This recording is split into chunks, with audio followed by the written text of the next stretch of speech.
এই সন্ত্রাসী রাজনীতির বিপরীতে এই জুলাই হয়েছে আরেকটা যেন আবদার ফাহাদের মতো ঘটনা না ঘটে, আরেকটা আবদার ফাহাদের মতো যেন মৃত্যু না ঘটে, সেটার বিপরীতে। ফলে আমরা জুলাইয়ে যে লড়েছি, আমরা জুলাইয়ে বিভিন্ন মতপথের মানুষের সাথে লড়াই করেছি। এই লড়াইয়ের মধ্য দিয়ে আমাদের একটা সামাজিক চুক্তি গড়ে উঠেছিল। সেই চুক্তি কি? সেই চুক্তি ছিল যে আমরা কেউ ছাত্রলীগ হয়ে উঠবো না, আমরা কেউ সন্ত্রাসী রাজনীতি করবো না, আমরা কেউ ভিন্ন মত দমনের জন্য তার উপর হামলে করবো না। কিন্তু যারা জুলাইয়ের কথা বলে, আজকে মুখে ফেলে তোলে, সেই শিবির, সেই জাতীয় ছাত্র শক্তি, যার আগের নাম ছিল গণতান্ত্রিক ছাত্র সংসদ, ওরাই দেখবেন যে এই খুলনায় সে বাউল ইস্যুতে হামলা করেছে। এই শিবির দেখবেন আপনি রাজশাহী বিশ্ববিদ্যালয়ের গণতান্ত্রিক ছাত্রদের মিছিলে সে হামলা করেছে।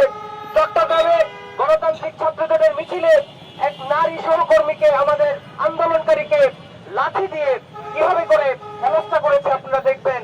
ফলে এই যে সামাজিক চুক্তি, এটা কারা লঙ্ঘন করেছে, কারা এই সামাজিক চুক্তি ভেঙেছে, কারা আবার রাজনীতিতে, ছাত্র রাজনীতিতে সন্ত্রাস নিয়ে আসছে, কারা আবার এই হামলা, এই সন্ত্রাসী, এই মামলার রাজনীতি নিয়ে আসছে, আপনারা সেটা লক্ষ্য করবেন।